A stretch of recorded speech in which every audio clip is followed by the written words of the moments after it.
ভদ্রমহিলা আরশকে যা ইচ্ছে তাই বলতে লাগলো। ভদ্রলোক এসে ক্ষমা চেয়ে তাকে জোর করে বাড়ি থেকে নিয়ে বেরিয়ে গেলেন। আমার শাশুড়ি বা শ্বশুর কেউই কিছু বললেন না। আমি শুধু দেখছি। তারা যেতেই আমার শাশুড়ি আমার হাত ধরে টেনে সোফায় নিয়ে বসালেন আমাকে। মুখটা তার মলিন হয়ে আছে। আমাকে সোফায় বসিয়ে দিয়ে উনি বললেন, তোমাকে আজকে কিছু সত্য কথা বলবো, যেটা আরশের বাবা, আমি আর গুটি কয়েক মানুষ জানে। তোমাকে আমার আগেই বলা প্রয়োজন ছিল, কিন্তু আমার পাগল ছেলেটার জন্য বলিনি। বললে সে আরেক পাগলামি শুরু করে দিত। আমি কিছুই বুঝলাম না। শাশুড়ি দীর্ঘশ্বাস ফেলে আবার বলতে লাগলেন, আরশের বয়স যখন ৮ বছর, তখন আমাদের ঘর আলো করে আসে আমার মেয়ে আরিশা। আরিশাকে পেয়ে যে সে কি খুশি হয়েছিল, সেটা আমি তোমাকে বলে বোঝাতে পারবো না। ছোট থেকে ও ওর বোনকে ভীষণ ভালোবাসত।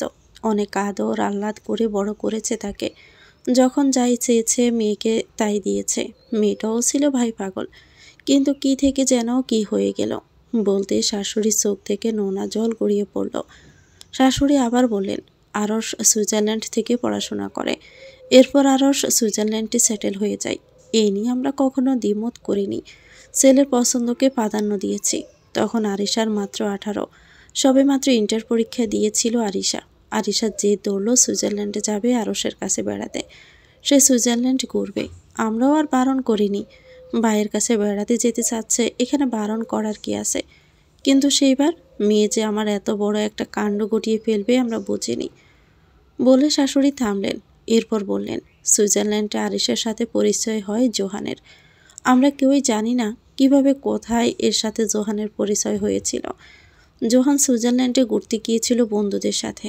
পরিচয়ের পর ধীরে ধীরে তারা একে অপরকে ভালোবেসে ফেলেছিল। সুইজারল্যান্ড থেকে এসেও জোহানের সাথে কথা চলতে থাকে তার। জোহানের বাবা কানাডিয়ান আর মা বাংলাদেশি। তারা কানাডাতেই থাকতো। আমরা ওদের ব্যাপারে জানতে পারি 1 বছর পর।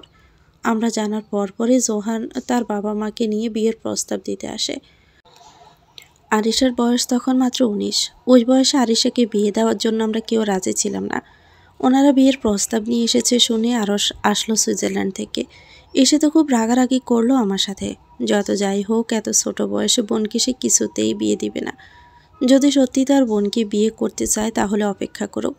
আরিশার পড়াশোনা শেষ হওয়ার পর খুব ধুমধাম করে বিয়ে দিবে ওদের। কিন্তু আরিশা তখন মনমরা দিয়ে যায় অনেক। একদম শান্ত, একদম চুপচাপ। আমার মেয়েকে এত চুপচাপ কখনো আমি দেখিনি। ও ছোট থেকে চঞ্চল। এখন জেনিসাকে যেমন দেখছো ঠিক তেমন ছিল। সবার সাথে এক প্রকার কথা বন্ধ করে দিয়ে একা একা থাকা শুরু করে ও। বিষয়টায় আমরা সবাই খুব কষ্ট পেতাম। একদিন আরশ ওকে জিজ্ঞেস করেছিল ওর কী সমস্যা। ও কিছু না বলে এড়িয়ে গিয়েছিল। আরশ বারবার জিজ্ঞেস করলেও কেঁদে ফেলছিল। এরপর আরশকে জানালো জোহানের মা জোহানকে এক্ষুনি বিয়ে করাবেন। তিনি পাত্রী দেখা শুরু করেছেন। ওর জন্য জোহানকে ওয়েট করতে দিবেন না উনি। যদিও সত্যই জোহানকে ভালোবাসে তাহলে এক্ষুনি বিয়ে করতে হবে। না হলে উনি অন্য জায়গায় জোহানের জন্য বউ নিয়ে আসবে। জোহান ওনার কথা না মানলে জোহান ওনার মার মরা মুখ দেখবে। আরও নানান কথা। আরিশা সেদিন কেঁদে ফেলেছিল। ওর কান্না দেখে নরম হয়ে যাই আমরা। ছোট থেকে এত আহ্লাদে বড় করেছি যে ওর কান্না দেখার প্রয়োজন হয়নি। কিন্তু ওই দিন খুব খারাপ লাগলো। এরপর আরশ আর ওর বাবা জোহান সম্পর্কে খোঁজ খবর নিতে লাগলেন। জোহান ভালো ছেলে, মা বাবার একমাত্র সন্তান, গ্র্যাজুয়েট। কানাডায় একটা কোম্পানিতে নতুন চাকরি নিয়েছে। খোঁজ খবর নিয়ে ওর সম্পর্কে খারাপ কোনো তথ্য আমরা পাইনি। তখন জোহানের সাথে আরিশার বিয়েতে আর দ্বিমত করিনি আমরা। তবে আরশ ওকে শর্ত দিল, বিয়ের পর ওকে পড়াতে হবে। জোহান মেনে নেয়। তারপর আর কি, ওদের বিয়ে হয়ে যায়। বিয়ের পর ওকে কানাডা নিয়ে যায় জোহান। 2 মাস পর জানতে পারি আরিশা গর্ভবতী। আমার ছোট মেয়েটা মা হবে। জোহানের উপর সেদিন খুব রেগে গিয়েছিলাম আমি। ওর এত ছোট বয়সে বাচ্চা নেওয়ার কি প্রয়োজন ছিল? একটু সবুর করা কি যেত না?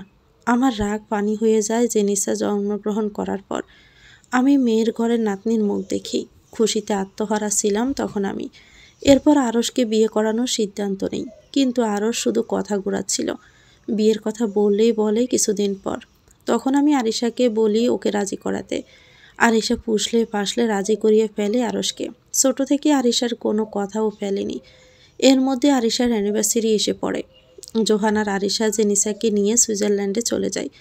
তাদের ইচ্ছে ছিল প্রথম অ্যানিভার্সারি সুইজারল্যান্ড কাটাবে। আরিশা আমাকে বলেছিল এরপর ওর বাইকে নিয়ে দেশে আসবে একেবারে। বাইকে বিয়ে করাবে। আমিও ভীষণ খুশি হয়েছিলাম। নাতনিকে তখন সামনাসামনি দেখিনি আমি, কিন্তু হলো কি, ওর ভাই ঠিক দেশে ফিরল, কিন্তু ও আর ফিরল না বলে কান্নায় ভেঙে পড়লেন উনি। কিছুক্ষণ পর্যন্ত উনি কেঁদেই গেলেন। আমি তাকে সান্ত্বনা দেওয়ার চেষ্টা করছি। এরপর উনি বললেন, ওদের অ্যানিভার্সারির দিন জেনিসাকে আরশের কাছে রেখে কিছুক্ষণের জন্য বেড়াতে বের হয় আরিশা জোহান, কিন্তু রাস্তায় এক ভয়াবহ কার অ্যাক্সিডেন্ট হয়। আরিশা স্পটেই মারা যায়। গলা ধরে গেল ওনার। উনি বললেন, জোহান তখনও বেঁচে ছিল। দুজনকেই তখন ধরে হসপিটালে নিয়ে যান সুইজারল্যান্ডের এক পুলিশ। এরপর আরশ খবর পাই। আরশ জেনিসাকে নিয়ে পাগলের মতো ছুটে যায় হাসপাতালে। বোনের নিথর দেহ দেখে বাকশূন্য হয়ে যায়ও, একদম ভেঙে পড়ে। এদিকে আমি তো একদম পাগল হয়ে গেলাম। আমার মেয়েটা শেষ, কিন্তু আমার যাওয়ারও কোনো ব্যবস্থা নেই। মেয়েকে শেষ দেখাও দেখতে পারিনি আমি। সুইজারল্যান্ডে আরিশাকে দাফন করা হয়। জোহানের অবস্থাও ততটা ভালো নয়। এক সপ্তাহের পর জ্ঞান ফিরে জোহানের। জোহানের মা বাবা তখন সুইজারল্যান্ডে। আমরা যেতে পারিনি, বিশ্বাস ছিল না আমাদের। জোহানের জ্ঞান ফিরতে আরিশার কথা জিজ্ঞেস করে জোহান। জোহানের মা কেঁদে ফেলেন। জোহানকে উনি তখন বলেন আরিশার জন্যই নাকি তার ছেলের এই অবস্থা। আরিশা মারা গেছে এও বলেন, সাথে আরিশাকে নিয়ে বিভিন্ন ধরনের কথা বলেন। জোহান সেদিন চুপচাপ তার কথা শুনেছিল, কোনো উত্তর দেয়নি। আরশও উপস্থিত ছিল। ওই মহিলার কথা শুনে সেদিন হাসপাতাল থেকে গিয়েছিল। পরদিন জোহান তাকে ডেকে পাঠায়। আরশ হাসপাতালে গেলে জোহান ওকে বলে জোহানের কিছু হয়ে গেলে জেনিসার দায়িত্ব তাকে নিতে। জোহানের শরীরের অবস্থা তখন বেশি ভালো না। নিজের মায়ের কাছে জেনিসার দায়িত্ব দিতে চায় না ও। জেনিসাকে ওনার হাতে গেলে জেনিসা ভালো থাকবে না। সেদিন জোহানের কাছ থেকে আর কিছু সত্যি ঘটনা জানতে পারে আরশ। আরিশাকে জোহানের মা মেনে নিতে পারেনি। আরিশাকে তার কখনোই পছন্দ হয়নি। শুধুমাত্র ছেলের জন্য আরিশা আর জোহানের বিয়েতে তিনি রাজি হয়েছিলেন। আমরা যখন আরিশাকে দেরিতে বিয়ে দিতে চাচ্ছিলাম, তখন তিনি ইচ্ছে করেই এমন বিয়ের জন্য তাড়াহুড়ো করেন, যাতে করে আমরা বারণ করে দেই। কিন্তু আমরা রাজি হয়ে গিয়েছিলাম। জোহানও সেদিন সব কিছু খুলে বলে আরশকে। আর কাগজ কলমে সহ একটা ভিডিও স্টেটমেন্ট দেয় সে, যেখানে সে বলে তার কিছু হয়ে গেলে জেনিসার সব দায়িত্ব আরশের। আরও সারা জীবন জেনিসাকে নিজের কাছে রাখতে পারবে। এতে করে তার বাবা মা কোনো হস্তক্ষেপ করতে পারবে না। এর কিছুদিনের মধ্যে জোহানও মারা যায়। এরপর থেকে জেনিসাকে নিয়ে আরশ দিন কাটানো শুরু করে। সুইজারল্যান্ডে জেনিসাকে নিয়ে থাকা শুরু করেও। আরিশার মৃত্যু 2 মাস পর জেনিসাকে নিয়ে বাংলাদেশে এসেছিল একবার সে। আমাদের ভিসা হলো। আমাদের নিয়ে গেল মেয়ের কবর দেখাতে। শেষ দেখা মেয়েকে দেখে আসলাম। আরশ জেনিসার সব দায়িত্ব নিল। একাই লালন পালন করতে লাগলো ওখান থেকে। কতবার বলেছি তুই পারবি না, ওকে আমার কাছে দে। ও দেয়নি, নিজের কাছে রেখেছে। নিজের মেয়ের পরিচয় জেনিসাকে পালা শুরু করেছে। জেনিসা একটু বড় হয়। ওর বয়স 2 বছর হলে ওকে নিয়ে দেশে ফিরে আসে আরশ। তখন ওকে জোর করে বিয়ে করিয়ে দিতে চেয়েছিলাম আমি। মেয়ে তো আমার গেছেই, ছেলের জীবনটা কি এভাবেই একা একা কাটবে? সেই চিন্তা থেকে ওকে বিয়ে করাতে আমি চাইলাম। ও বুঝতে পেরে জেনিসাকে নিয়ে আবার চলে গেল সুইজারল্যান্ডে। এরপর আর ফিরিনি ও। জেনিসার সাথে মোবাইলে কথা হতো আমাদের। আস্তে আস্তে জেনিসা আর একটু বড় হলো, সবার সাথে মেশা শুরু করলো। আরশ ওকে একা হাতে সামলালেও মা তো মাই। জেনিসা ওর কাছে শুধু মাকে চাইতো। আরশ চাইতো না যে ও জানো ওর মা নেই আর কষ্ট পাক। তাই ওকে মিথ্যে আশ্বাস দিতে লাগলো। ওকে বলতে থাকলো তোমার মা বাংলাদেশে, আমাদের সাথে রাগ করে চলে গেছে। জেনিসা এক সময় ওকে মায়ের জন্য খুব বিরক্ত করতে থাকে। জেনিসার কোনো আবদারও পেলেনি কখনো, কিন্তু এই আবদারও মানতেও নারাজ। ও সব সময় এক কথাই বলতো, ও যদি বিয়ে করে এমনও হতে পারে যে ওর বউ জেনিসাকে দেখতে পারলো না, তখন কি হবে? আর যদি দেখতেও পারে, নিজের একটা বাচ্চা হওয়ার পর আর কি দেখতে পারবে? যার জন্য বিয়ে করবে তাকে না দেখতে পারলে তো বিয়ে করার কোনো মানেই নেই। আর কোনো মেয়ে এটা জেনে ওকে বিয়ে করবে যে বিয়ের পর তাকে তার স্বামীর বোনের মেয়েকে পালতে হবে, তাও আবার নিজের পরিচয় দিয়ে? ও নাকচ করে দেয়। কিন্তু জেনিসা ওদিকে মা মা করে পাগল করে দিচ্ছে। তাই তো বাধ্য হয়ে বিয়ে করতে ও রাজি হয়, কিন্তু সাথে একটা শর্ত জুড়ে দেয়। ও বিয়ে করবে এমন কাউকে যার কোনো বাচ্চা নেই বা বাচ্চা হয় না। তাহলে সে আর জেনিসার প্রতি কোনো অবহেলা করবে না, জেনিসাকে নিজের মেয়ের মতো আদর করবে। ওর কথায় অনেক রাগ করেছিলাম আমি, নাকচ করে দিলাম আমি। ব্যাস, ও তখন বলল তাহলে ও আর জীবনেও বিয়ে করবে না, এভাবেই কাটিয়ে দিবে জীবন। ওর জীবন কি এভাবেই চলবে? তখন ওর বাবা আমাকে রাজি করালো, বলল রাজি হয়ে যেতে। আমিও রাজি হতে পারলাম না, তাও মেনে নিলাম ছেলের জন্য। তখন ওর বাবা ওর জন্য মেয়ে দেখা শুরু করলো। তোমার বড় মামি তখন আমাদেরকে তোমার সন্তান দিল। আমি মেনে নিতে পারলাম না। আমার অবিবাহিত ছেলে, ও একটা বিবাহিত ডিভোর্সি মেয়েকে বিয়ে করবে, আমি মানব কি করে? আমি ওর বাবাকে বললাম তোমার বিষয়ে ওকে না জানাতে, কিন্তু ওর বাবা তোমার কথা ওকে বলে দিল। ও তোমার আগের বিয়ের ব্যাপারে সব জানলো, তোমার খোঁজ খবর নেওয়া শুরু করলো। কিছুদিন পরও বাংলাদেশে আসলো, 6 মাস নিজের চোখে পর্যবেক্ষণ করলো তোমাকে। এরপর বিয়ের জন্য রাজি হলো, প্রস্তাব পাঠালো তোমাদের বাড়িতে। তোমার মা সহ বাকি পরিবারও রাজি হলো, বিয়ে হয়ে গেল তোমাদের। এরপর তো তুমি সব জানোই। আমি দীর্ঘক্ষণ বসে ওনার সবগুলো কথা শুনলাম। উনি কথা শেষ করে কিছুক্ষণ থামলেন, এরপর বললেন জেনিসার দাদি মানুষটা বেশি ভালো না।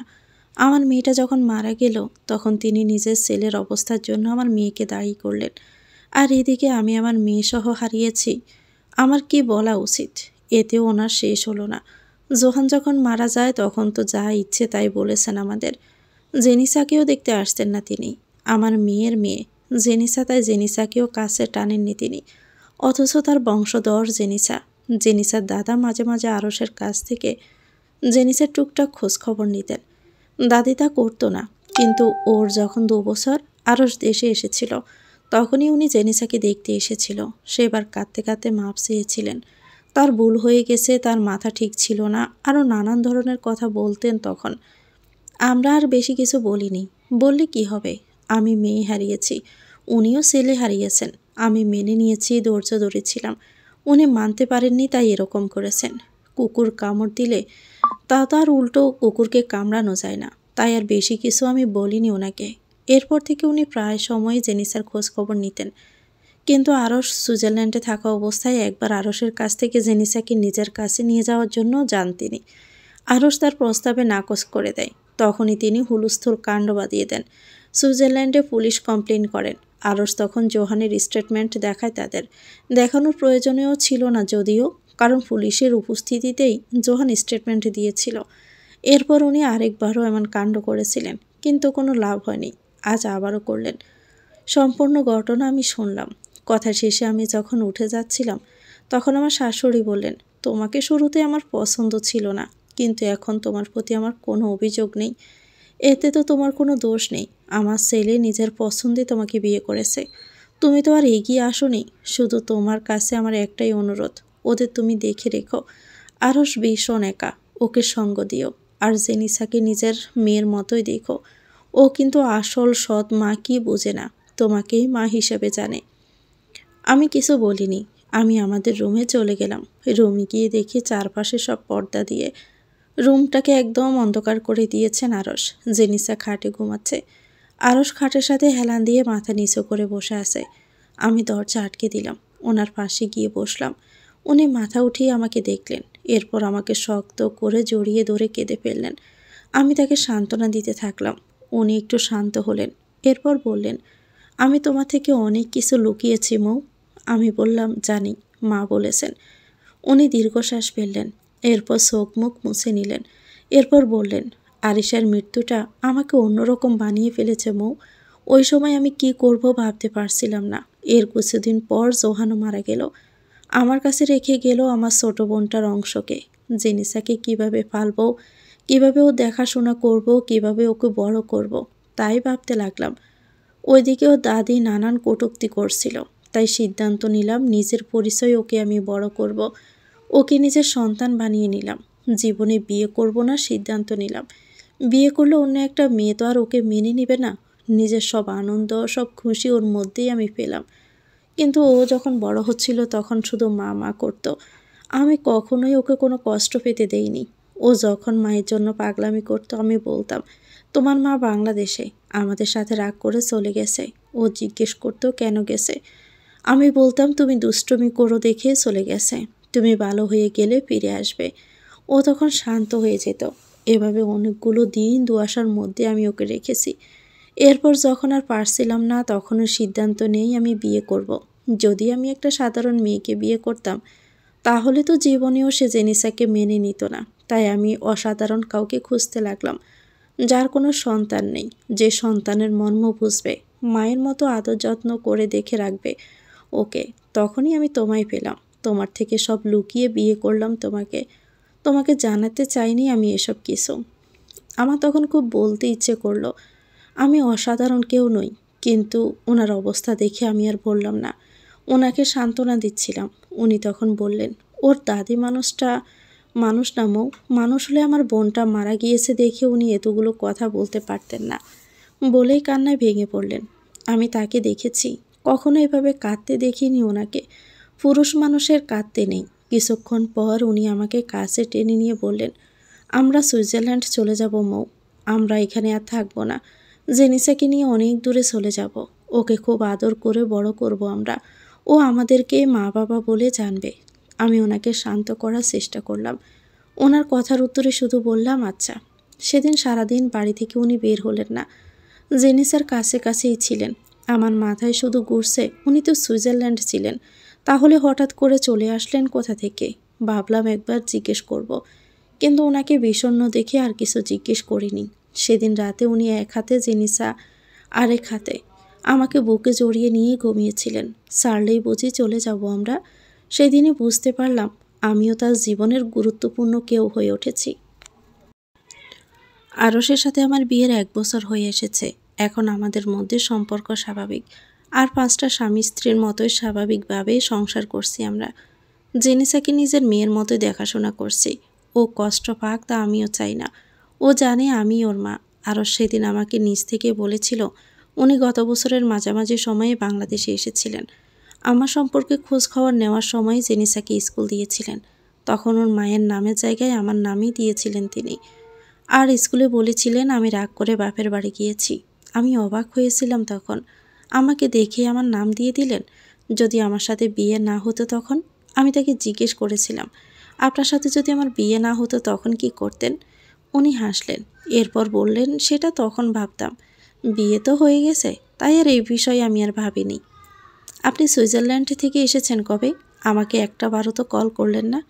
সময় পাইনি, আমার কিছু গুরুত্বপূর্ণ কাজ ছিল তাই গিয়েছিলাম। ভেবেছিলাম একেবারে বাড়ি এসে তোমাকে সারপ্রাইজ দিব, কিন্তু এখানে এসে তো নিজের সারপ্রাইজ হয়ে গেলাম। আমি না আসলে মহিলা যে কী করতো তোমার ধারণারও বাহিরে মৌ।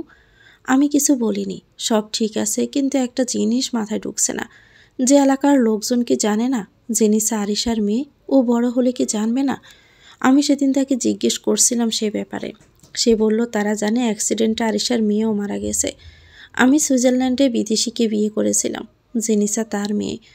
এলাকার লোকজন যদি এটা জেনে থাকে তাহলে তো তারা এটাও জানে আমি জেনিসার সৎ মা। বড় হলে এলাকাবাসীই তো বলে দিবে যে আমি ওর মা নই, তখন কি ও কষ্ট পাবে না? আমি তাকে বললাম, আচ্ছা তাহলে তো এলাকার লোকজন জানে আমি ওর সৎ মা, ও বড় হলে তো জানবেই আমি ওর মা নই। আপনারটা বাদই দিলাম, তখন কি করবেন? ও তো তখন আরও বেশি কষ্ট পাবে।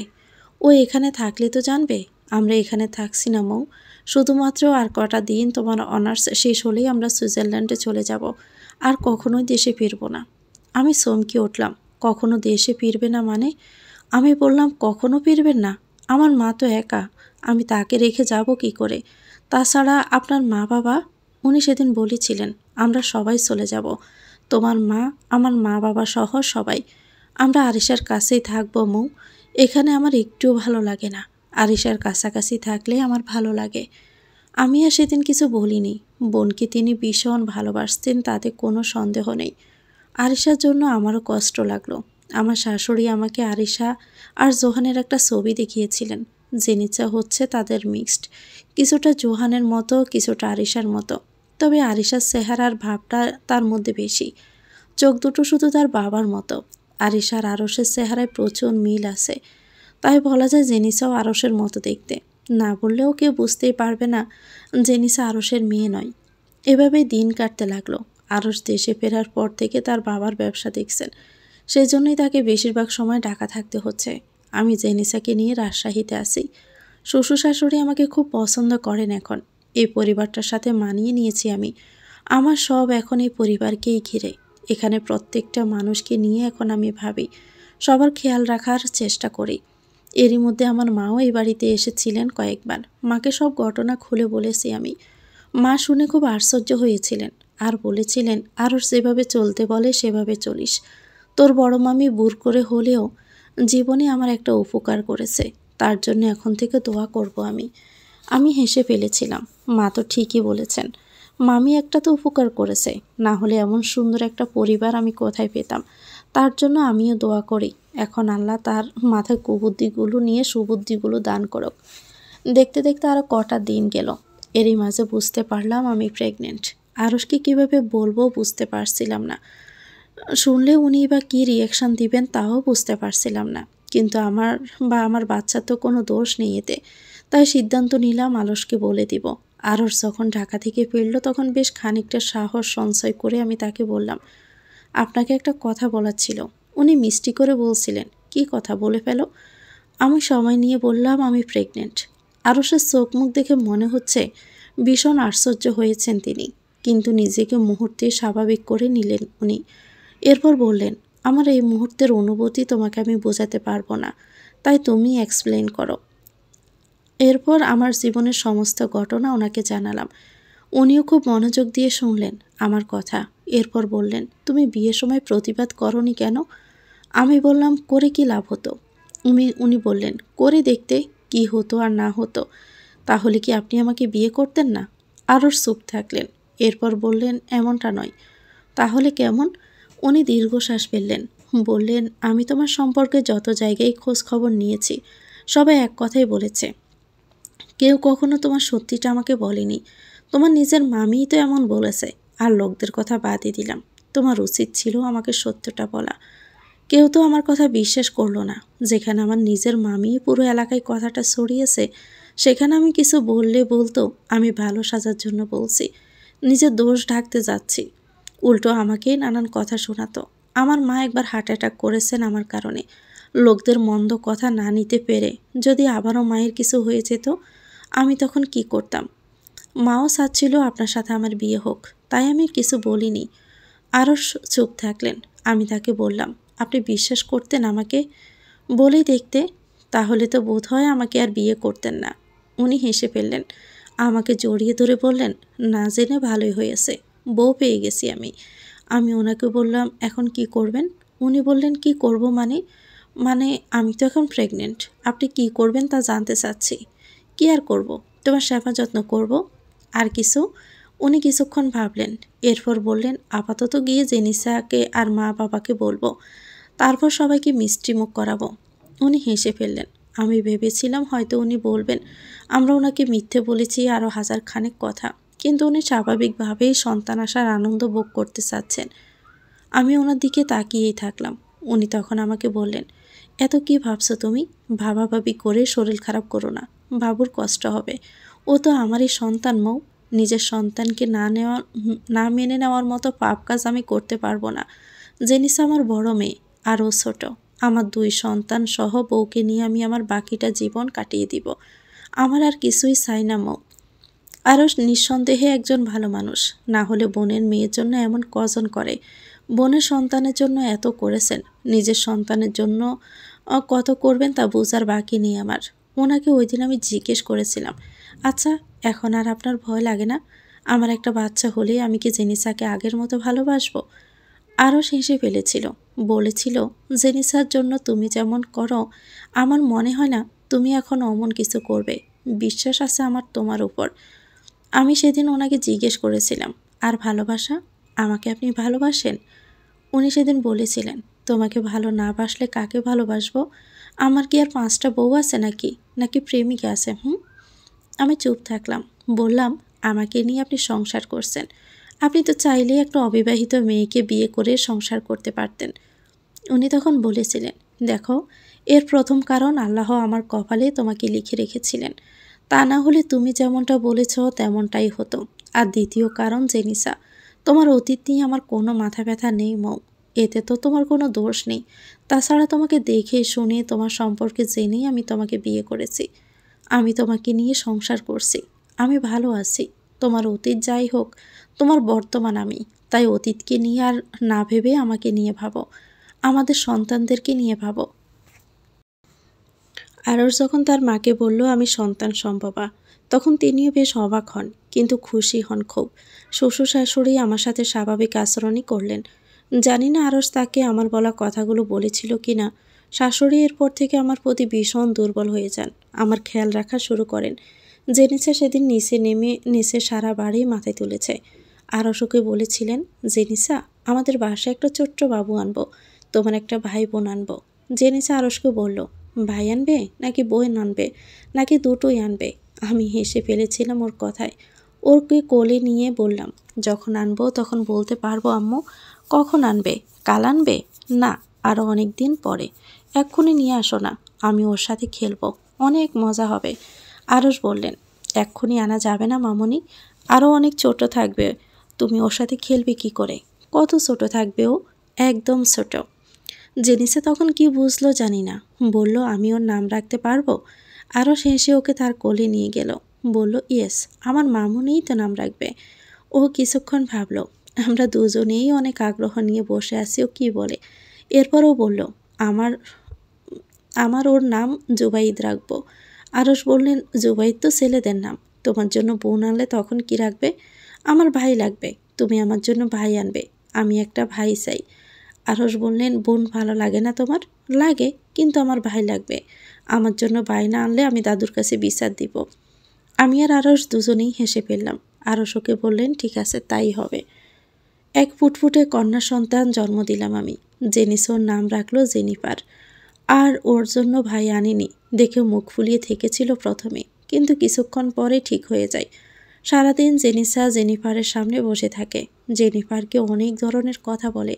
ওর কথার ধরনগুলো অনেকটা এরকম যে জেনিফারকে দ্রুত বড় হতে হবে, ওর সাথে খেলতে হবে, জেনিসার সাথে একসাথে স্কুল যেতে হবে। জেনিফার কি আর এত কিছু বোঝে? জেনিসা যখন এসব বলে তখন সে এদিক সেদিক তাকিয়ে থাকে, না হলে ঘুমায়। জেনিসা একে একাই বকবক করতে থাকে। জেনিফার হওয়ার পর আমাকে নিয়ে ঢাকায় চলে আসেন আরস। আমার ততদিনে অনার্স শেষ হয়ে গেছে। আমাদের ঢাকা নিয়ে আসার পর আরস বলেন, এখন বাসায় থাকলে মন আর রাজশাহীতে পড়ে থাকবে না। আমি এসে ফেললাম, বললাম, মন রাজশাহীতে ছিল কেন? উনি বললেন, বউ বাচ্চা দূরে থাকলে কি আর মন বাসায় থাকে? মেয়েদের না দেখলে থাকাটা ধীরে ধীরে কঠিন থেকেও কঠিনতর হয়ে যাচ্ছে। দূরে থাকলে মনে হয় আমার রুহও আমার কাছে নেই। আর বউ, তাকে ছাড়া থাকা যায় না, তাই না? এক কাজ করুন, আপনি আপনি মেয়েদের নিয়েই থাকুন, আমি ফিরে যাচ্ছি রাজশাহীতে। বলে মিথ্যা রাগ দেখিয়ে চলে যেতে চেয়েছিলাম আমি। আরস আমাকে থামিয়ে দিলেন, বললেন, বউ তো বই, বউ ছাড়া থাকা যায় না। আমি ফ্যামিলি ছাড়া থাকতে চাই না মৌ, আমি আমার ফ্যামিলি নিয়ে খুব সুখে থাকতে চাই। আরসকে আমি যতই দেখি ততই মুগ্ধ হয়ে যাই। উনি নিঃসন্দেহে একজন ভালো মানুষ। বোনের মেয়ের জন্য উনি যা করেছেন, আমাদের জন্য কতটুকু করবেন বোঝা বাকি নেই আমার। বোনের মেয়ে নিজের মেয়ে, আমি কিংবা মা বাবা সবাইকে আগলে রাখেন। ওনার আপন মানুষগুলোকে খুবই গুরুত্ব দেন উনি। ওনার সাথে বিয়ে হওয়ার পর কিংবা সত্যি জানার পর কখনোই উনি আমাকে আমার অতীতের ব্যাপারে কিছু বলেননি, আর না স্মরণ করেছেন। আমার শ্বশুর শাশুড়িও করেননি। আরসের সাথে আমি ভালো আছি। আমাদের দুই সন্তানকে নিয়ে আমাদের ছোট সংসার সাজিয়েছি আমরা। কিন্তু আর বেশি দিন বাংলাদেশে থাকা হবে না আমাদের, মাত্র কয়েকটা দিন। এরপর ভিসা বের হলেই আমরা বাংলাদেশ ছেড়ে সুইজারল্যান্ডে চলে যাব। আরস বাংলাদেশে থাকতে একদমই ইচ্ছুক নন। ওনার কথা হচ্ছে, যদি আমরা বাংলাদেশে থাকি তাহলে জেনিসা কিছুদিন পরে জেনে যাবে। জেনিসা আমার মেয়ে নয়, আশেপাশের লোকজন বলে দিবে, এতে কোনো সন্দেহ নেই। তাই তো সুইজারল্যান্ডে সেটেল হতে চাচ্ছেন উনি। আমরা সবাই চলে যাব, আমার শ্বশুর শাশুড়ি, জেনিসা, জেনিফার সহ সবাই, সাথে আমার মাও যাবেন। আরস নিজেই ওনাকে নেওয়ার কথা বলেছেন। মা নাকচ করে দিয়েছিলেন। আরস বিভিন্ন উপায়ে রাজি করিয়েই ছেড়েছেন ওনাকে। আমার মাও প্রায় আমাদের বাসায় আসা যাওয়া করেন। জেনিসার সাথে আমার মায়ের প্রচুর ভাব। মাকে আর জেনিসা, জেনিফার দুজনকেই সমান করে দেখতে বলেছি। নিজের নাতনি আর পরের নাতনি এমন মনোভাব থাকলে তা দূরে ফেলে দিতে বলেছি। আমার মা এখন তাই করেন। কিছুদিন পর হঠাৎ আমার মা ঢাকায় এলেন, আমাদের বাসাতেই এলেন। আরস তাকে নিয়ে আসলেন। ঘণ্টাখানেক আগে জরুরি কাজ আছে বলে বেরিয়ে গিয়েছিলেন তিনি। জামাই আর শাশুড়ি মিলে আমাকে সারপ্রাইজ দিয়েছে। ট্রেনের টিকিট কেটে মা ট্রেনে চড়েছেন, আরস তাকে নামিয়ে এনেছে। মা আসাতে জেনেছে ভীষণ খুশি। নানু নানু বলে মায়ের কোলে চড়ে গেল। মা ওর সাথে কথা বলতে বলতে ভিতরে চলে গেলেন। আমি আরশকে জিজ্ঞেস করলাম, এই আপনার জরুরি কাজ? আরশ আমার গাল টেনে দিলেন, বললেন, বউকে খুশি করা জরুরি কাজ থেকে কম কিসের? আমি অবাক হলাম, বললাম, আমি আবার অখুশি কবে ছিলাম? গত পরশু, বলে আরশ চলে গেলেন। আমার তখন খেয়াল হলো, গত পরশু রাতে জেনিফার আমাকে একটু ঘুমাতে দেয়নি। অনেক জ্বালিয়েছে মেয়েটা, এত চিৎকার করে কেঁদেছে যে জেনিসা উঠে গেছে। জেনিসা উঠে মনে করেছে আমি বাবুকে মেরেছি, তাই বাবু কাঁদছে। এরপর সেও কেঁদে ফেলেছে আর বারবার বলছে আমি বাবুকে মেরেছি কিনা। দুই মেয়ে আমার মধ্যরাতে কাঁদার প্রতিযোগিতা লাগিয়েছিল। জেনিসা ফুপিয়ে ফুপিয়ে কেঁদেছে আর জেনিফার চিৎকার করে। জেনিসাকে বললাম আমি মারিনি, ও ঘুম থেকে উঠে এভাবে কাঁদছে। ও কিছুটা তখন শান্ত হলো। কেন কাঁদছে আমি নিজেও জানি না, কিন্তু জেনিফারকে তো আমি সামলাতেও পারছিলাম না। আরশও উঠে বসে আছে, সে জেনিফারকে কোলে করে ঘুমের মধ্যে পায়চারি করতে লাগলো। আমি জেনিসাকে আবার ঘুম পাড়াতে নিলাম। ওইদিকে আরশও জেনিফারকে ঘুম পাড়িয়ে ফেলেছে। দুজনকে শুইয়ে যখন নিজে শুলাম, ঘন্টার মাথায় আবার জেনিফার উঠে গেল। আমি হুড়মুড়িয়ে উঠলাম, ওকে নিয়ে অন্য ঘরে চলে গেলাম। আরশকে ডাকলাম না, তার সকালে অফিস আছে, আর ও ঘরে থাকলে নিশ্চিত ও আবার জেনিসাকে উঠিয়ে দিবে। মেয়েটাও সকালে স্কুলে যাবে, তাই আমি অন্য ঘরে নিয়ে পায়চারি করতে লাগলাম। এই মেয়েটা হয়েছে অনেকটা বদমাস। গত 6 মাসে আমাকে কম জ্বালায়নি।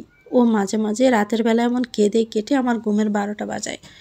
আমি যখন ওকে নিয়ে পায়চারি করছিলাম তখন আরশ এলেন, বললেন, ও আবার উঠে গেছে, দাও আমার কাছে দাও। আমি দীর্ঘশ্বাস ফেলে ওনাকে বললাম, আমি সামলাতে পারবো, আপনি যান, সকালে আপনার অফিস আছে। আরও শিশি দিলেন, বললেন, আমি জানি, কিন্তু এটাও জানি যে আমার মেয়েকে সামলানোর শক্তি আমার বউয়ের নেই, আমাকে দাও। এভাবে কাঁদছে, খাওয়াওনি? খাইয়েছি তো, বুকে দুধ মনে হয় ঠিকমতো পাচ্ছে না, আমি দুধ বানিয়ে আনছি, দাঁড়ান। আমি দুধ বানিয়ে দেখি জেনিফার ঘুমিয়ে গেছে। ততক্ষণে ফজরের আজান দিচ্ছে। আমি দুধটা টেবিলের উপর রাখলাম। আরশ বললেন, ঘুমিয়ে গেছে, আবার উঠলে তখন দিও। বাচ্চারা ঘুমের মধ্যেও খেতে জানে, বলে জেনিফারের মুখের সামনে পিঠারটা ধরলাম। ও খাওয়া আরম্ভ করলো। আরও সুযোগ করে মসজিদে চলে গেল। আমিও নামাজ পড়ে নিলাম। সেদিন সারা রাত আমার একটুও ভালো কাটেনি। রাতে ঠিক মতো না ঘুমাতে পারায় মাথা ধরেছিল সারাদিন, কিন্তু আমি অখুশি ছিলাম না। এই জন্য উনি আমার মাকে নিয়ে আসবেন? এটা তো হতে পারে না, নিশ্চয়ই এর পিছনে অন্য কোনো কারণ আছে। আমি ওনার কাছে গিয়ে জিজ্ঞেস করলাম, এ কারণে তো মা আসেনি, আসল কথা বলুন। উনি হাসলেন, বললেন, বিয়ের দাওয়াত পেয়ে এসেছেন। উনি বলেছিলেন কার যেন বিয়েতে যাবেন। আমার মনে নেই, তুমি মাকেই গিয়ে জিজ্ঞেস করো। মা আবার কার বিয়েতে যাবেন? এখানে তো আমাদের কেউ নেই, তবে কার বিয়েতে যাবেন মা? আমি আরশকে কিছু না বলে মায়ের কাছে গেলাম। মা জেনিসার সাথে কথা বলছেন আর জেনিফার তার কোলে। আমাকে দেখে বললেন, কিরে, ওদের ঠিকমতো খাওয়াস না? এই অবস্থা কেন দুজনের? আমি হতাশ হয়ে গেলাম। আমার মা আর আরশের মা দুজনে যে কথা আমাকে কতবার বলেছে তার হিসেব নেই। ফোন করলে বা ওদের দেখলে তারা এই কথা বলবেই। দাদা নানাদের এটা বোধহয় একটা অভ্যাস। আমি মায়ের কথাকে এড়িয়ে গেলাম। বললাম, অনেক দিন পর দেখছো তাই এমন মনে হচ্ছে। বাদ দাও, কার বিয়েতে তুমি এসেছো? কোথায় যাবেন? কোথায় যাবে? মা হেসে বললেন, তোর রোমান্টির মেয়ে তিশা আছে না, ওর বিয়ে। আমাকে 1 সপ্তাহ ধরে ফোন করে যেতে বলছে, বারবার করে বলেছে তোকে নিয়ে যেতে। তোর নাম্বার চেয়েছিল, কিন্তু আমি দেইনি। বলেছি আমি সঙ্গে করেই নিয়ে যাব। পরশু ওনার মেয়ের বিয়ে, তাই এসেছি। মায়ের কথা শুনে সবার প্রথমে আমার মনে পড়ল অন্তরের কথা। এমন নয় যে অন্তরের কথা আমার আর কখনো মনে পড়েনি, তার কথা আমার প্রতিদিনই মনে পড়ে। যখনই আমি আরশকে দেখি তখনই আমার তার কথা মনে পড়ে। আরশ তার থেকে কত আলাদা। যেখানে অন্তর একটা বাচ্চার জন্য আমাকে ডিভোর্স দিল, সেখানে আরশ তার বোনের জন্য নিজের সব সুখ বিসর্জন দিতে চেয়েছিল। দুটো মানুষের মধ্যে কত পার্থক্য। দুজন দুই মেরের মানুষ। আল্লাহর কাছে শুকরিয়া আদায় করি, আমি আরশকে পাওয়ার জন্য আরশের চেয়ে ভালো আমাকে কেউ বোঝে না। সব সময় আমাকে গুরুত্ব দেন উনি, আমাকে বোঝার চেষ্টা করেন, আমার যত্ন নেন, আর সবচেয়ে বড় কথা আমাকে ভালোবাসেন। আরশ আমাকে ভালোবাসেন, যদিও কখনো মুখে বলেননি আমাকে, তবুও বুঝি আমি ওনার আচরণে প্রকাশ পায় আমাকে উনি ভালোবাসেন। আমাদের মা মেয়েদের বড্ড বেশি ভালোবাসেন উনি। রোমান্টির মেয়ের বিয়েতে যাওয়ার জন্য তৈরি হচ্ছে আমরা। আরশ প্রথমে যেতে চায়নি, কিন্তু আমি যেতে চাচ্ছি। সেই মানুষগুলোকে তাদের সমস্ত অপবাদের জবাব দিতে ইচ্ছে করছে আমার, তাই আরশকেও রাজি করাতে হবে আমাকে। আমি জোরাজোরি করে ওনাকে রাজি করালাম। আমার সাথে আর না পেরে শেষে রাজি হলেন উনি। আমি আলমারি থেকে নীল আর সাদার সংমিশ্রণে তৈরি একটা পাঞ্জাবি সাথে সাদা পায়জামা নামিয়ে দিলাম তাকে।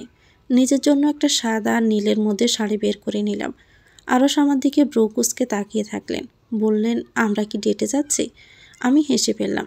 আসলে এটা একটা ফ্যামিলি সেট, যেটা কয়েকদিন আগে অনলাইন থেকে অর্ডার করেছিলাম আমি। দুই মেয়ের জামাও একই রঙের।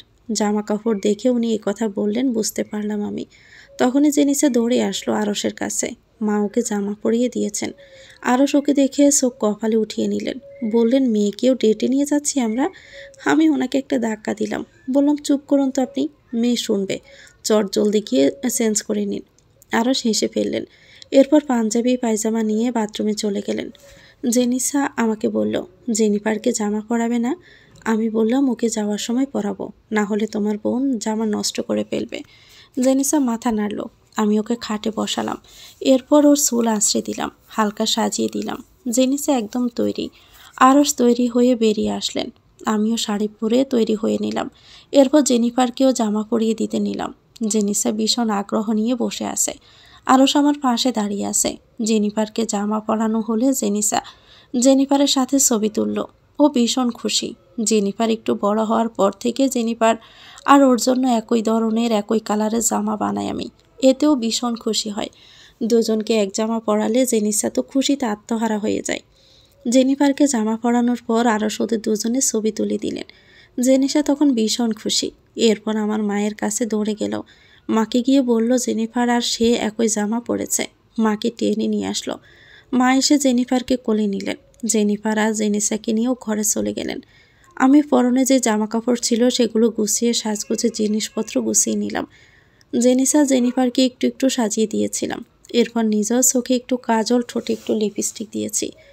আরশ আমার পিছনে ঘুরঘুর করছে সে কখন থেকে। এভাবে ঘুরঘুর করলে কাজ করা যায়? আমি তাকে বললাম, কি হয়েছে আপনার, পিছু নিয়েছেন কেন এভাবে? আরশ হাসলেন।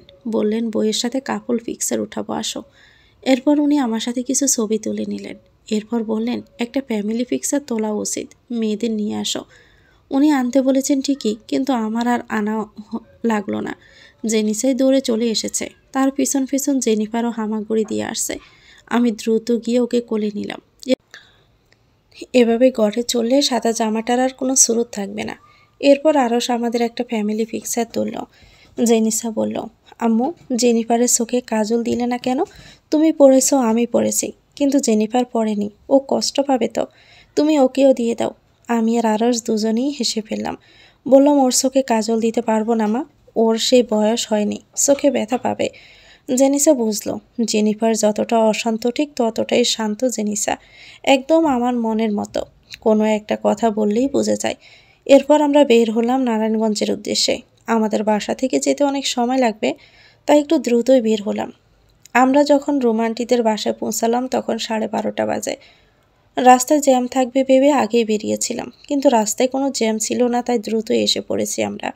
বরপক্ষের আগেই চলে গিয়েছি। রোমান্টি আমাদের দেখে অনেক খুশি হলেন। জেনিফারের গাল টেনে দিলেন। বললেন, নাম কি রেখেছ ওর? আমি বললাম, জেনিফার চৌধুরী। উনি বললেন, ও আচ্ছা। এরপর জেনিসাকে দেখে বললেন, ওকে। আমি বললাম, আমার বড় মেয়ে জেনিসা চৌধুরী। উনি আমার দিকে বিস্মিত হয়ে তাকালেন। ব্যাপারটা হয়তো বুঝলেন। এরপর মিষ্টি হেসে বললেন, ভালোই তো আছো তাহলে, দোয়া করে সুখে থাকো। ওদিকের ব্যাপার জানো? আমি বুঝলাম না আন্টি কি বলতে চাচ্ছেন। বললাম, কোন দিকের? আন্টি অবাক হলেন। বললেন, তোমার মা তোমাকে বলেনি? আমি তো অনেক আগেই তোমার মাকে বলেছি। আমি বললাম, কি বলেছেন মাকে? মা তো আমাকে কিছু বলেনি। রোমান্টি আবার হেসে ফেললেন। বললেন, থাক, তোমার মায়ের বলা লাগবে না, আমি তোমাকে বলছি শোনো। উনি বলে আবার হাসিতে পেটে পড়েন। এরপর বললেন, অন্তরের দ্বিতীয় বউ চলে গেছে। এরপর আবার বিয়ে করেছিল, সেটাও চলে গিয়েছে। এরপর ছেলেকে নিয়ে ডাক্তারের কাছে গিয়েছিল ওর মা। তার ছেলের বাবা হওয়ার কোনো ক্ষমতা নেই। জানো, আমাদের কাউকে জানায়নি এই বিষয়ে। আমাদের কি বলেছে জানো? বলেছে মেয়ে দুটো চরিত্র ভালো না, পরক্রিয়া করে চলে গেছে। এরপর একদিন ও বাড়ির প্রীতির মা প্রীতিকে নিয়ে গিয়েছিল ডাক্তার দেখাতে। প্রীতি বাচ্চা কনসেপ্ট করতে পারছিল না, বারবার মিসক্যারেজ হয়ে যাচ্ছিল। ওখানে গিয়ে দেখা হয় অন্তরের সাথে। সে তো কেমন মহিলা জানিসই, কোনো একটু কিছু হলে পুরোটা না জানা অবধি রক্ষে নেই। এরপর ব্যাপারটা খুঁটিয়ে খুঁটিয়ে সে জানতে পারে অন্তরের বাপ হওয়ার ক্ষমতা নেই। উনি পুরো এলাকায় ঢোল পিটিয়ে দিয়েছে। এখন আর মা ছেলে লজ্জায় ঘর থেকে বের হয় না। লোকেরা তখন তোমার জন্য আফসোস করেছিল অনেক। অন্তরের মা এলাকা ছাড়বে সামনের মাসে। ওদের বাড়িওয়ালাকে বলতে শুনেছি ওরা বাড়ি ছেড়ে দিয়েছে। এক মাগে তো আর শীত যায় না। আল্লাহ ওদের উচিত শিক্ষা দিয়েছে। তোমার সাথে যা করেছে ওর বিচার এখনো শেষ হয়নি। দেখবে আরও বকবে ও। যাকগে, তোমরা কমিউনিটি সেন্টারের দিকে যাও, আমি দেখি ভিতরে। অনেক কাজ বোঝোই তো। আমি মাথা নাড়লাম। উনি চলে গেলেন। একে একে ভাবতে লাগলাম অন্তরের ব্যাপারে। অন্তর নিজের অক্ষমতাকে স্বীকার না করে আমার উপর সেটা চাপিয়ে দিল। চাপিয়ে দিয়েই তো ক্ষান্ত হলো না সে। আমার সাথে সব সম্পর্ক বিচ্ছিন্ন করলো। সে যদি এমনটা না করত, নিজের অক্ষমতাকে স্বীকার করত, তাহলে হয়তো তার নিজের অক্ষমতাকে মেনে নিয়ে তার সাথে জীবন কাটিয়ে দিতে পারতাম আমি। কিন্তু সে তা করেনি। তাছাড়া তার এমন করাতে ভালোই হয়েছে। আমি আরশের মতো একজন ভালো মানুষ পেয়েছি, তার ভালোবাসা পেয়েছি। আমি ভালো আছি, আর সে তার কর্মফল ভোগ করুক। আমি যখন এসব ভাবনায় মগ্ন, তখন আরশ এলেন। তার কোলে জেনিফার।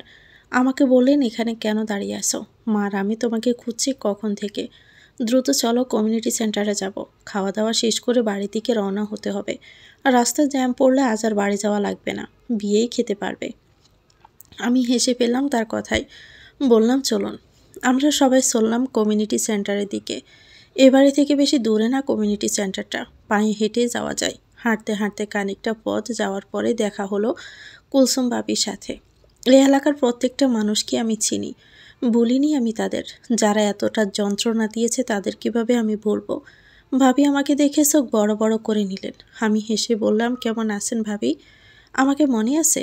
ভাবি আমতা আমতা করতে লাগলেন। অন্তর যখন আমাকে ছেড়ে দিলে উনি সেই সময় আমাকে কম কথা শোনায়নি, বরং পারলে দুজন নিয়ে এসে তিনজনে মিলে শুনিয়েছেন। ভাবি আমতা আমতা করে বললেন, হ্যাঁ চিনেছি তো, চিনব না কেন? আমি বললাম, মনে আছে তো তাহলে?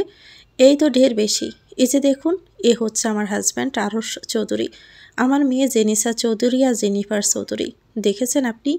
উনি হাবলার মতো চেয়ে থাকলেন, কিছু বললেন না। এরপর আমি আবার ওনাকে বললাম, ভাবি আপনারা তো আমাকে একটা বাচ্চার জন্য নানান কথা শুনিয়েছেন।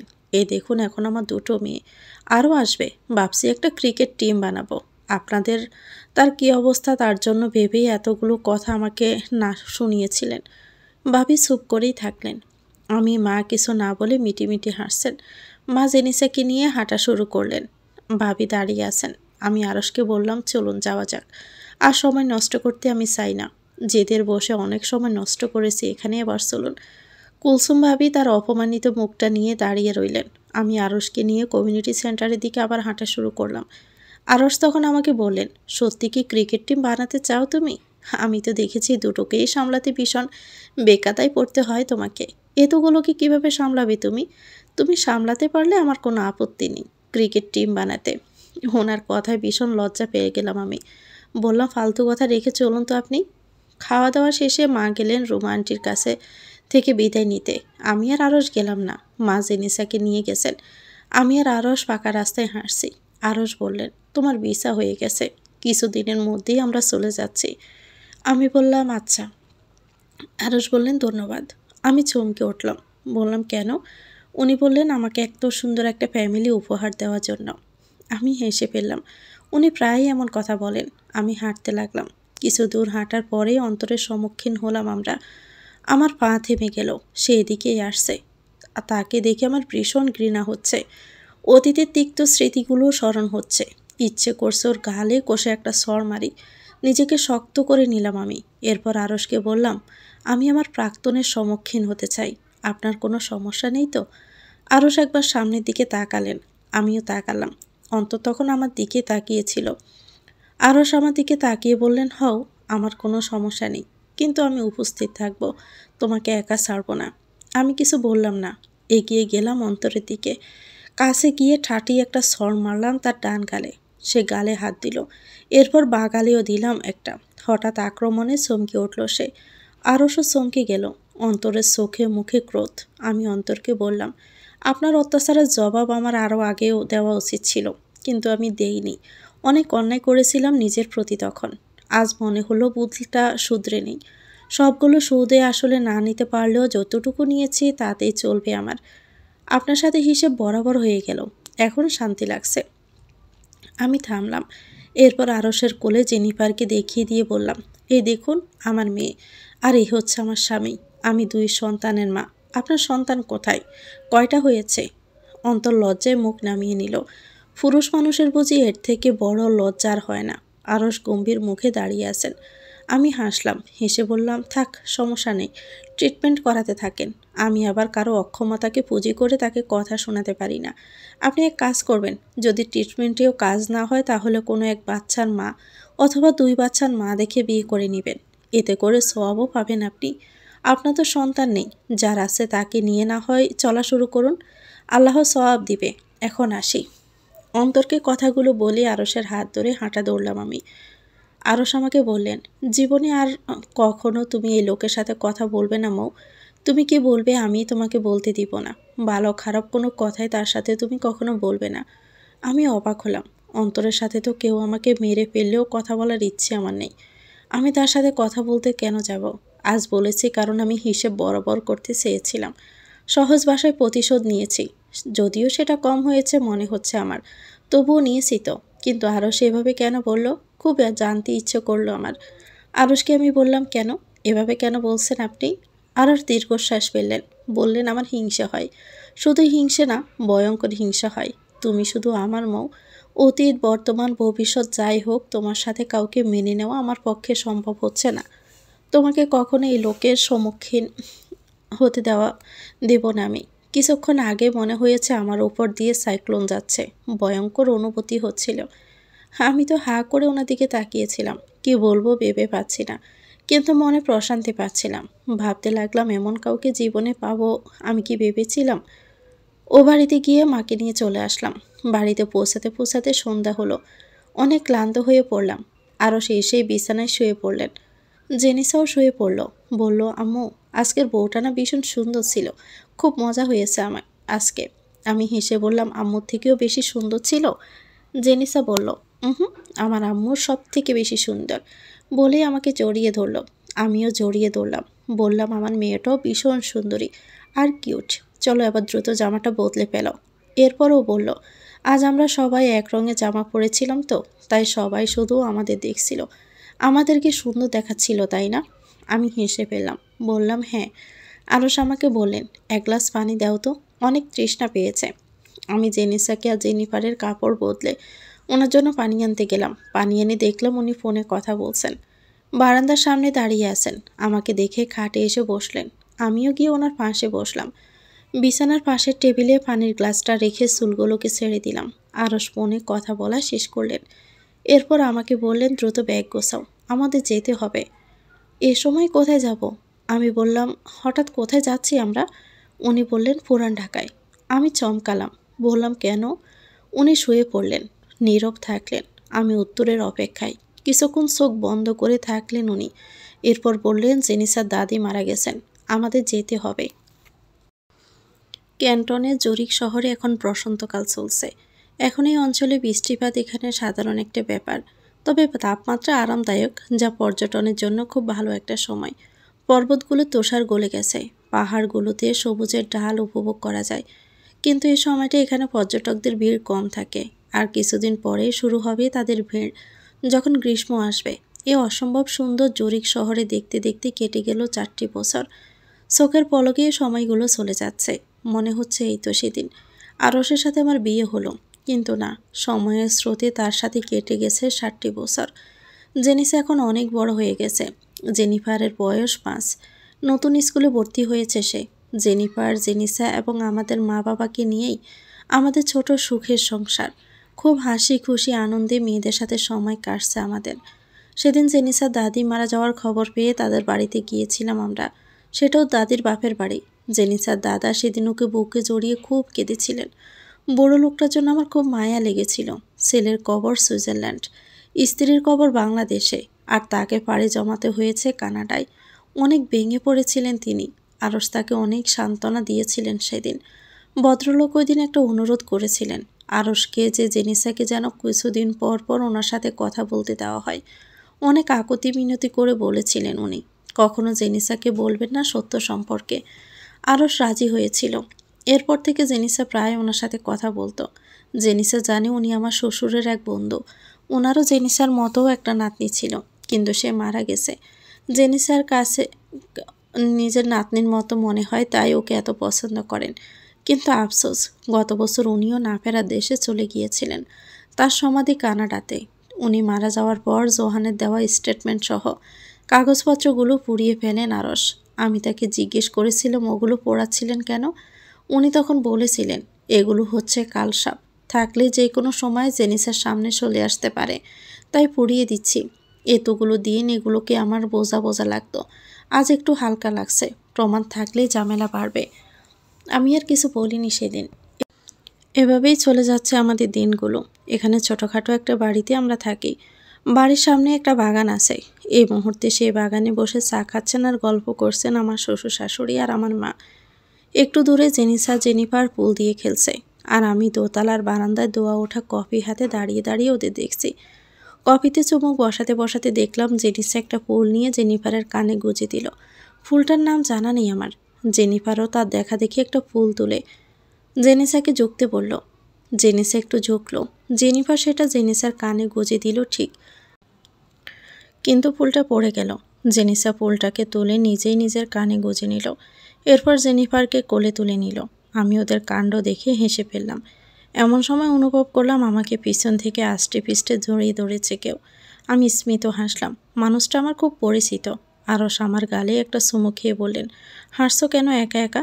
আমি বললাম, আপনার মেয়েদের কাণ্ড দেখে হাসছি। আমার মেয়েরা আবার কি করেছে? ফুল নিয়ে খেলছে, একজন আরেকজনের কানে ফুল গুজে দিচ্ছে। এখন তো খেলছে, আর কদিন পর মারামারি করবে তখন। আমার মেয়েরা কখনোই মারামারি করেনি আজ পর্যন্ত। দুজন দুজনকে খুব ভালোবাসে, ওদের বন্ডিং খুবই ভালো। তা আরসের কথায় রাগ হলো আমার। আমার সহজ সরল মেয়েদের মধ্যে মারামারি দেখতে চান উনি? আমি ওনাকে ভেংসি দিয়ে ঘরে চলে গেলাম। খাটের উপর বসতে বসতে ওনাকে বললাম, আমার মেয়েরা একে অপরকে কত ভালোবাসে। আপনার কোনো আইডিয়া আছে ওরা নিজেদের মধ্যে মারামারি করবে কেন? আরস বললেন, তোমার 3 নাম্বার মেয়ের জন্য মারামারি করবে। দেখো কোলে নেওয়ার জন্য দুজনে কি অবস্থা করে। ওনার কথায় আমি চমকে উঠলাম। আমি প্রেগনেন্ট উনি জেনে ফেলেছেন? স্মিত হাসলাম আমি। তাকে বললাম, কিভাবে জানলেন? উনি এসে আমার পাশে বসলেন। বললেন, আপনার হাবভাব দেখে ম্যাডাম। বলে উনি আমার কোলে মাথা রেখে শুয়ে পড়লেন। আমি ওনার চুলে হাত বোলাতে থাকলাম। গত কয়েকদিন ধরেই শরীর ভালো যাচ্ছে না আমার। খাওয়া দাওয়া সব বন্ধ। এই মাসে পিরিয়ড বন্ধ হওয়ার পর প্রেগন্যান্সি টেস্ট করিয়েছি, রেজাল্ট পজিটিভ এসেছে। ওনাকে আমি বলেই দিতাম, কিন্তু উনি আগেই জেনে ফেলেছেন। উনি আমার কোলে চোখ বন্ধ রেখে শুয়ে থাকলেন কিছুক্ষণ। আমি ওনাকে দেখছি। উনি হঠাৎই চোখ খুলে তাকালেন। আমি হাসলাম, উনিও হাসলেন। বললেন, এভাবে তাকাচ্ছ কেন? গিলে ফেলবে আমাকে? আমি আমার 2 হাত ওনার গালে চেপে ধরলাম। বললাম, হ্যাঁ গিলে ফেলবো। আপনি এত ভালো কেন আরস? আপনাকে যতই দেখি ততই আমি মুগ্ধ হই। আমার জীবনে আপনি আপনার মুগ্ধতা ছড়িয়ে দিয়েছেন আরস। আমি এই মুগ্ধতা নিয়ে বাকি জীবনটা কাটিয়ে দিতে চাই। আরস এবার উঠে বসলেন। আমাকে বুকে জড়িয়ে নিয়ে বললেন, সেম টু ইউ। আমি চুপ করে রইলাম। আরস আবার বললেন, আমার জীবনটাকে এত সুন্দর করে তোলার জন্য তোমাকে অসংখ্য ধন্যবাদ মৌ। আমি ওনার দিকে তাকিয়ে থাকলাম। উনি স্মিত হাসলেন। এরপর বললেন, তোমার জীবনে যেমন আমি মুগ্ধতা ছড়িয়েছি, আমার জীবনেও ঠিক তেমনি মুগ্ধতা ছড়িয়েছ তুমি। এই মুগ্ধতা আমাদের দুজনের। মুগ্ধতাই তুমি আমি মৌ। ওনার কথায় অনেক প্রশান্তি পেলাম। আমার প্রেগনেন্সির খবর পেয়ে বাড়ির সবাই বেশ খুশি হলো। জেনিসা জেনিফার তো খুশিতে পুরোই গদগদ। আরস যেমনটা বলেছিলেন ঠিক তেমনটাই হলো। বাবুকে কোলে নেওয়ায় নিয়ে জেনিসা জেনিফারের মধ্যে কথা কাটাকাটি হলো। জেনিসা বলছে, জেনিফার নিজেই তো ছোট মানুষ, ও বাবুকে কিভাবে কোলে নিবে। অন্যদিকে জেনিফার বলছে ও নিতে পারবে, ও অনেক স্ট্রং। এ নিয়ে জেনিফার রাগ করলো, কিন্তু কিছুক্ষণ পরে 2 বোন ঠিক হয়ে যায়। তারা নিজেদের মধ্যে বলাবলি করলো যে তারা বাবুকে পালাক্রমে কোলে নিবে। কিছুক্ষণ জেনিসার কাছে থাকবে, কিছুক্ষণ জেনিফারের কাছে। তাদের ঝামেলা মিটিয়ে দিল তাদের দাদু নানুরা। যখন দুজনে মিলে গেল তখন বাবুর নাম কি রাখবে তা নিয়ে আলোচনা করতে লাগলো। রাতের খাবার খেয়ে 2 বোন ঘুমাতে গেল। জেনিফার 1 বছর হলো আমার সাথে ঘুমায় না। সে নানু আর জেনিস আপুর সাথে ঘুমায়। তাদের সাথে থাকতে তার অনেক ভালো লাগে। আমিও বাধা দেইনি। বড় হচ্ছে, বিছানা তো আলাদা করতেই হবে। এখন যেহেতু ও চাচ্ছে সেহেতু আমি আর কথা বাড়াইনি। জেনিসা আমাকে বলল, মম, এবার একটু কিন্তু একটা ছেলে বাবু আনবা। আমাদের একটা ভাই আনবে আবার। জেনিফার বলল, আপু যা বলেছে তা। জেনিসাকে আমি বললাম, এটা তো আমার হাতে না মা, আল্লাহ যা দিবেন তাই তো মেনে নিতে হবে। তোমার কি বোন ভালো লাগে না? জেনিসা বলল, তা না, কিন্তু আমাদের একটা ভাই নেই তো, প্লিজ একটা ভাই নিয়ে এসো। জেনিফার বলছে, আপুর কথা ঠিক, আপু যা বলবে তাই। জেনিফার গিরগিটির মতো রং বদলায়। একটু আগে বাবু কোলে নেওয়ার জন্য আপুর সাথে ঝগড়া করলো, কিন্তু এখন এখন সে বোন ভক্ত হয়ে গেছে। আপু যা বলবে তাই হবে। এই মেয়েটা আমার ভীষণ দুষ্ট। আমি ওদের কথার উত্তরে বললাম, ঠিক আছে, সেটা তখন দেখা যাবে, এখন ঘুমাও, আর কথা বলো না। নানু ঘুমিয়ে গেছে দেখেছ?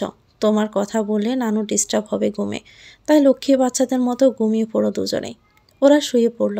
আমি ওদের রুমের লাইট অফ করে নিজের ঘরে চলে গেলাম। আরস বারান্দার বেতের চেয়ারে বসে বই পড়েছেন। আমি তার পাশে গিয়ে বসলাম। উনি আমার দিকে একবার তাকিয়ে ফের বই পড়ায় মনোযোগ দিল। আমি তাকে বললাম, বই তো অনেক পড়েছেন, আসুন না আজকে আমরা সারা রাত গল্প করি। বিয়ের পর কখনো আমরা সারা রাত জেগে গল্প করিনি। আমার খুব শখ আপনার সাথে সারা রাত জেগে গল্প করব। কথাগুলো বলে অধীর আগ্রহে তার দিকে তাকিয়ে থাকলাম আমি। উনি বললেন, সারা রাত আপনি জেগে থাকেন আর আপনার শরীর খারাপ হোক, এরপর আমার বাবুটা কষ্ট পাক না, এই তো আপনার প্ল্যান, তাই না? আপনি নির্দয় মা হলেও এমন নির্দয় বাবা আমি নই। আমার মুখের হাসি গায়েব হয়ে গেল। ওনাকে বললাম, একদিন গল্প করলে কিছু হবে না। উনি হাতের বইটা বন্ধ করে ফেললেন। সেটা হাতে ঘরের ভিতরে যেতে যেতে বললেন, অনেক কিছু হবে, ঘুমাতে চলো। আমি উঠলাম না, সেভাবেই বসে রইলাম। উনি আবার আমার কাছে আসলেন, বললেন, জেদ করো না মৌ, ভিতরে আসো। আমি কিছু বললাম না, সেভাবে চুপচাপ বসে রইলাম। উনি দীর্ঘশ্বাস ফেললেন, এরপর বললেন, এই বুড়ো বয়সে এমন পাগলামি ভালো দেখায় না মৌ। আমি বিস্মিত হলাম, এ বয়সে বুড়ো হয়ে গেলাম আমি? আমি ওনাকে বললাম, আপনি বুড়ো বললেন কাকে? উনি বললেন নিজেকে। আমি ওনার দিকে তীক্ষ্ণ দৃষ্টি তাকিয়ে বললাম, বয়স কত আপনার? 41, এজন্যই তেমন আনরোমান্টিক বুড়ো। বলে ওনাকে বেঞ্চি দিয়ে ঘরে চলে গেলাম আমি। বিছানা ঠিক করে শুয়ে পড়লাম। উনিও এলেন, আমার পাশে শুয়ে পড়লেন। আমাকে টেনে নিজের বুকের সাথে মিশিয়ে নিলেন। আমার কপালে চুমু খেয়ে বললেন, আসলে বুড়ো হয়ে গেছি মৌ, চুলে পাক ধরেছে। আমি চুপ থাকলাম। উনি আবার বললেন, এই আনরোমান্টিক বুড়োকে নিয়েই তোমার জীবন কাটাতে হবে। আমি হেসে ফেললাম, বললাম, আচ্ছা কাটাবো, তার আগে বলুন আমাকে ভালোবাসেন? আপনি আমাকে ভালোবাসেন কখনো বলেননি, আজ বলে ফেলুন, আমার খুব শুনতে ইচ্ছে করছে। না বললে কিন্তু বাপ মেয়েদের রেখে সত্যি সত্যি রাগ করে বাংলাদেশে চলে যাব আমি। উনি হেসে ফেললেন, বললেন, ভালোবাসা কি বলা জিনিস? আমার ভালোবাসা তুমি অনুভব করনি মৌ? করেছি তো, কিন্তু আমি শুনতে চাই। এটা কোনো শুনবার জিনিস নয় মৌ, ভালোবাসা অনুভব করতে হয়।